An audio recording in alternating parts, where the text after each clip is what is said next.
At the same time, Arnold and his party are looking for his clan building, and they are shocked when they see him alone in front of them.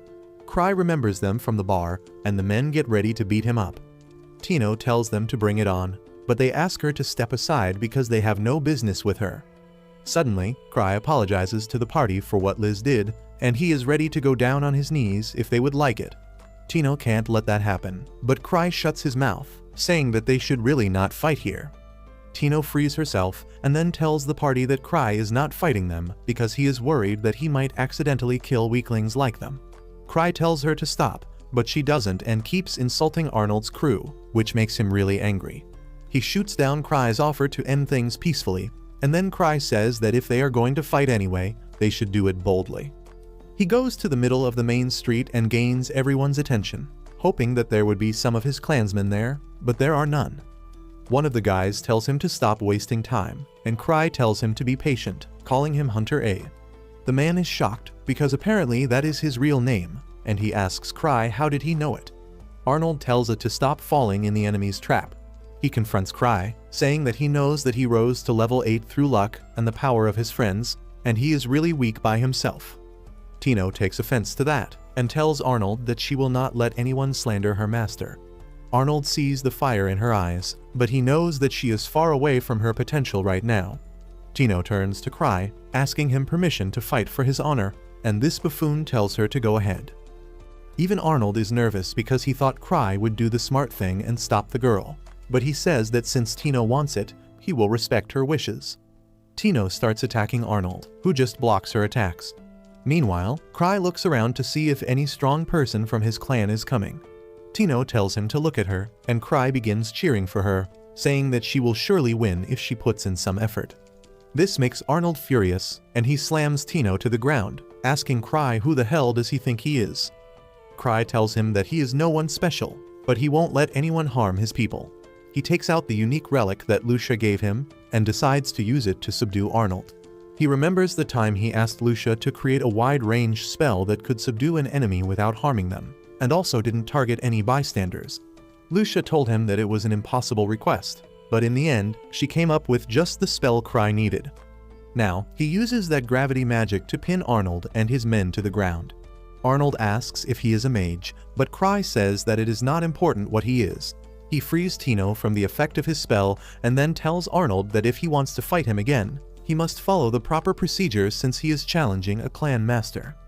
He tells him to defeat the 3 strongest parties in his clan before he challenges him again, and those parties are led by powerhouses like Ark and Sven. Arnold curses him, but then he loses consciousness from the spell. After that, Cry takes Tino out for some desserts, and she feels bad for not being able to meet his expectations. He tells her to not mind it, but she asks him to tell her the location of a vault with precious relics so that she can retrieve them for him and pay off some of his debt. But he doesn't know what to tell her. The next day, Arnold and his men are drinking in frustration after the humiliation at Cry's hands. They are furious that he repeatedly taunted them, and then subdued them without causing any damage. Not only that, he even told them to fight the strongest parties in his clan if they want to challenge him again. Just then, the guy whose hairstyle is a mix of Josuk and Polnareff comes there from his recon mission.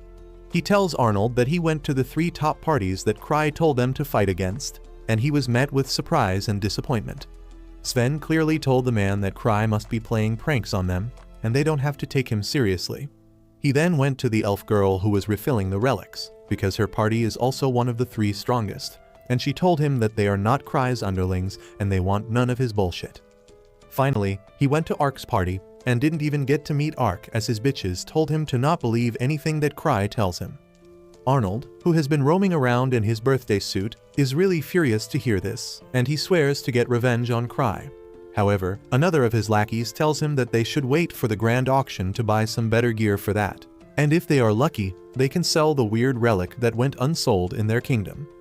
On the other hand, Cry and Tino are visiting a relic shop to get a relic they recently found analyzed by an expert. When Tino tells him that she found it in a level 1 treasure vault by following Cry's advice, the old man is shocked because the relic is quite high level. Cry is glad to hear that and asks about its effects, but the old man replies that he needs to do some elaborate testing for it, and that will take time since he has tons of relics that he needs to appraise before the auction. Cry gets even more excited on hearing this and asks the man to show him the relics that will be put up for auction, and tells him to talk to Tino in the meantime. The old man somehow agrees to this trade-off because Tino reminds him of his granddaughter. He asks her how is everything going, and tells her to rely on her friends if things get tough. He says that despite his bad habits, Cry is a reliable man, and that sends Tino in a downward spiral. She says that her master is a wonderful man despite his huge debt and reckless tendencies, and she is nothing compared to him. This makes the old geezer worry about what she is learning, so he decides to confront Cry, who has just found something really valuable among the relics. It is a mask that is formed by skinning the colossal titan's face, and Cry thinks that it can allow him to change his appearance as he wants.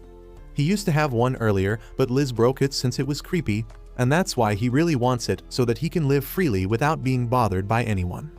The old man comes there just then and asks him to leave the shop because he has work to do. However, Cry tells him that he is interested in the mask, and he wants to talk directly with the person who sent it for appraisal. The old man says that he has not even appraised it yet, but arranges a meeting. After that, Cry and Tino go out for some dessert, where she asks him how is he going to get money to buy the creepy mask. She tells him that Citri is spending a lot of money on her research and on providing free mana potions to the mages, so she doesn't have too much to spare. This makes Cry tense, and as he walks back to the clan building, he thinks that if he asks Liz for money, she will definitely rob other people. He wonders if there is someone else who can lend him a huge sum, when suddenly he sees a noble's carriage in front of their building. Just then, a blonde girl comes there along with Ark, thanking him for the tour of the building. She says that while all hunters are stupid assholes, Ark is a true gentleman, and she was glad to see the place he works at. Cry and Tino just stare at her, and Blondie's attitude changes as she addresses them. She rudely asks what are they staring at. Ark introduces the girl as Eclair, the daughter of an earl, and Cry as his clan master.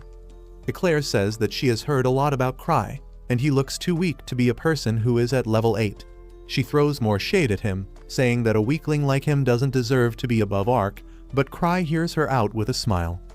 Eclair gets flustered and asks why is he not reacting to her words, and Cry politely replies that since he was poor while growing up and has no manners, he tries to be careful around nobles.